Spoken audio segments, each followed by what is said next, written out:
করছিলাম অনুশীলনী 2.1। এই ভিডিওতে আমরা 13 থেকে 16 এই কয়টা অঙ্ক আমরা সমাধান করব। এখানে 13, 14, 15 এবং 16 এই চারটা অঙ্ক আমরা ভালোভাবে বুঝে নেব, যেন এখান থেকে বা এই রকম কোনো অঙ্ক বা এখান থেকে যদি কোনো সৃজনশীল অঙ্ক আসে তাহলে সেগুলো যেন আমরা ভালোভাবে করতে পারি। সুতরাং এই কয়টা অঙ্ক আমরা ঠিক ভালোভাবে বুঝে নিব, তারপরে আমরা বই বের করে আমরা এটা দেখে সমাধান করার চেষ্টা করব। তাহলে চলো আমরা এটা সমাধান শুরু করি। 13 নাম্বার এখানে বলছে 18 ক্যারেটের 20 গ্রাম ওজনের সোনার গহনায় সোনা ও খাদের অনুপাত 1:3 হলে ওই গহনায় সোনা ও খাদের পরিমাণ নির্ণয় করো। প্রথমে আমাদের বোঝা দরকার এখানে 18 ক্যারেট, যদিও এই অঙ্কে 18 এই সংখ্যাটা কোনো প্রয়োজন নাই, তবুও এখানে লেখা হয়েছে। এটা এক ধরনের 18 ক্যারেট দ্বারা বোঝাচ্ছি যে এখানে সোনার মান কেমন। 18 ক্যারেট বলতে এখানে সোনার মান বোঝাচ্ছে। সুতরাং এই 18 আমাদের যোগ বিয়োগ গুণ ভাগ কোনো কাজেই আসবে না। আমাদের এখানে কাজে আসবে 20, 3 আর 1। এই তিনটা সংখ্যা দিয়ে আমাদের এই অঙ্কটা সমাধান করতে হবে। আমরা যদি সোনার জিনিসের কথা খেয়াল করি তাহলে দেখতে পাই যে সোনা আসলে বিভিন্ন ধরনের, বা স্বর্ণ যেটাকে বলা হয়, এই স্বর্ণ বিভিন্ন মানের আছে।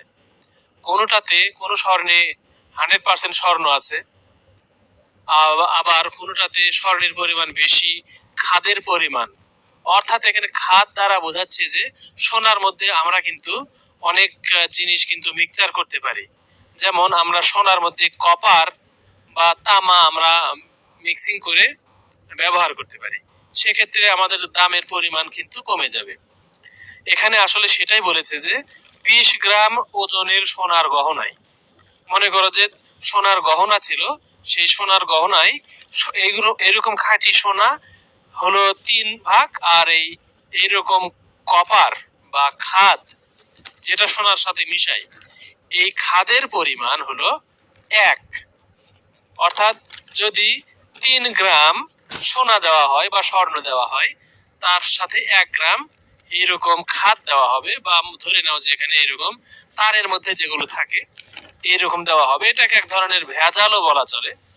তো এইরকম জিনিস সোনা যদি আমরা 3 গ্রাম দিই তাহলে এখানে খাদ দিচ্ছে 1 গ্রাম।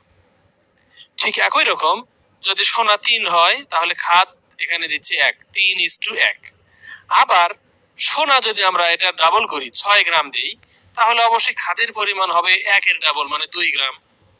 ঠিক এইরকম করে আমরা যদি এই সোনার পরিমাণ 3 এর 3 গুণ, মানে 3 3 9 গ্রাম যদি দিই তাহলে এখানে হবে 3 গ্রাম, মানে খাদের পরিমাণ তখন হবে 3 গ্রাম।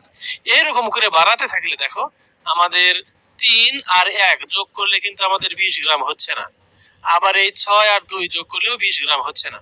আবার 9 আর 3 12 যোগ করলে 12 হচ্ছে, 20 হচ্ছে না। সুতরাং আমাদের আরো বাড়াতে হবে।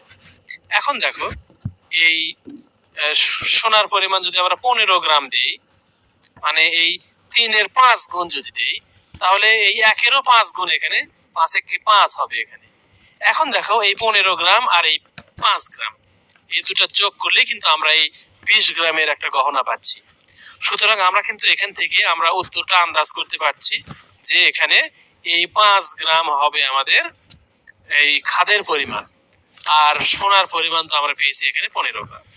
তাহলে এই 15 গ্রাম হবে আমাদের সোনার পরিমাণ, আর খাদের পরিমাণ হলো এই 5 গ্রাম, এই মিলে হলো এই 20 গ্রাম।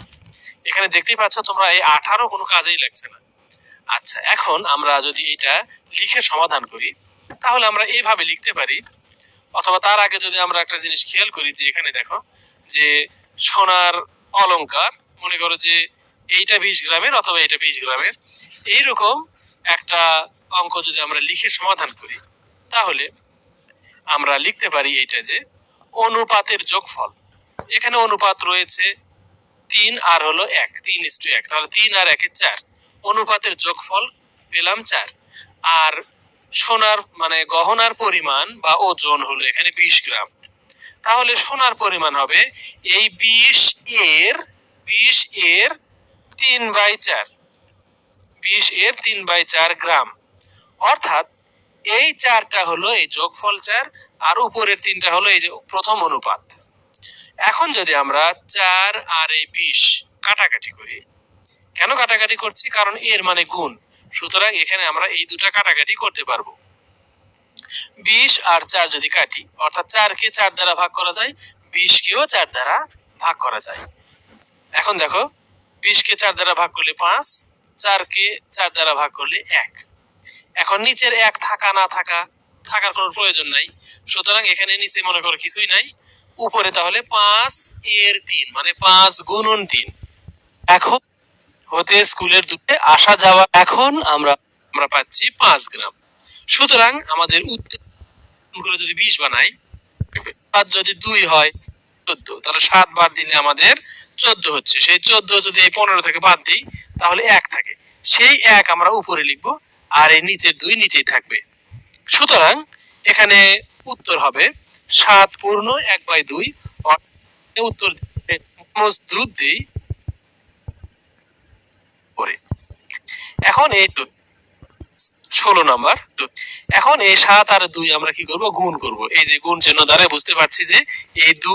আচ্ছা, এখন আমরা সর্বশেষ যে অঙ্ক হবে, তখন হবে 6000 টাকা।